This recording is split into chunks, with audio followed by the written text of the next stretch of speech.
Salam saudaraku, salam sejahtera bagi kita semua.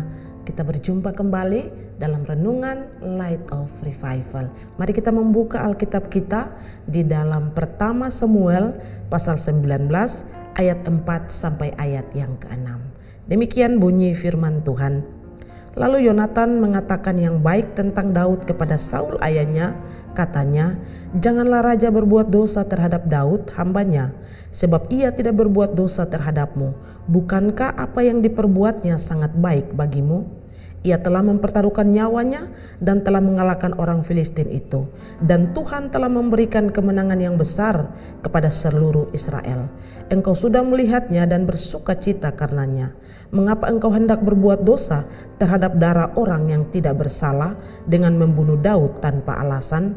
Saul mendengar perkataan Yonatan dan Saul bersumpah demi Tuhan yang hidup, ia tidak akan dibunuh. Siap menerima nasihat. Saudara yang terkasih, kisah dari bacaan ini adalah nasihat daripada Yonatan atau Yonatan memberikan masukan kepada ayahnya Saul saat Saul berencana untuk membunuh Daud.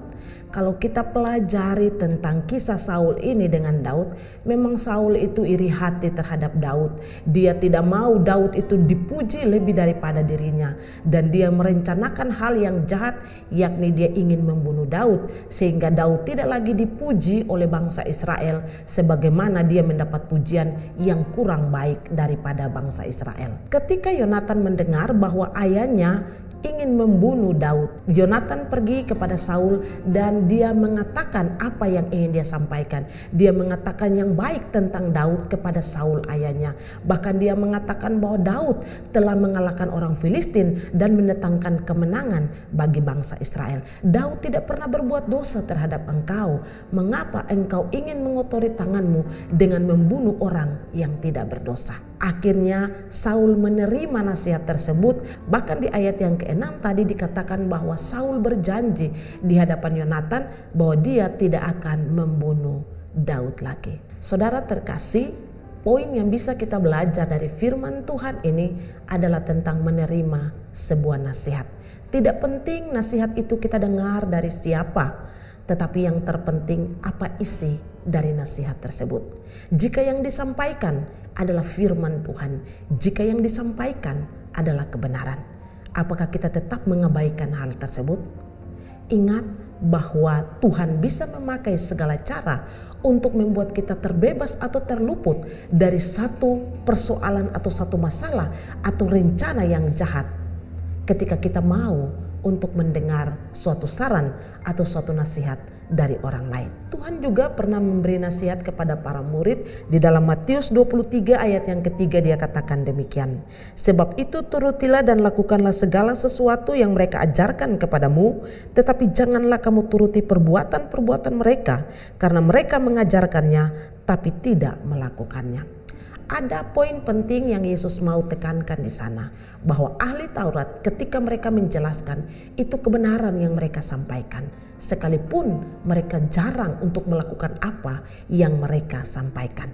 Karena itu apa yang mereka sampaikan, dengarkan itu, tapi jangan turuti perbuatan-perbuatan mereka. Karena itu sebagai orang-orang percaya, mari kita belajar untuk siap menerima suatu nasihat.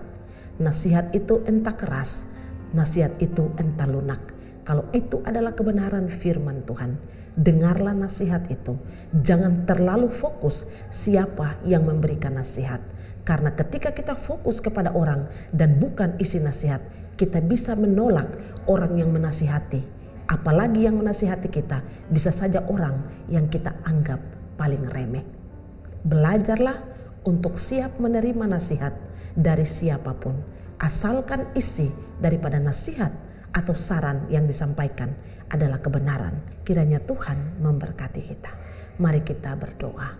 Tuhan, terima kasih kami belajar dari teladan Saul menerima nasihat. Tuhan, tolong kami supaya kami penuh kerendahan hati untuk siap menerima sekalipun yang disampaikan adalah seorang anak kecil. Terima kasih untuk firman-Mu ya Tuhan, dalam nama Yesus. Amin. Saudara terkasih, mari Terus jadikan firman Tuhan sebagai pelita dan terang di sepanjang hidup kita. Tuhan Yesus memberkati.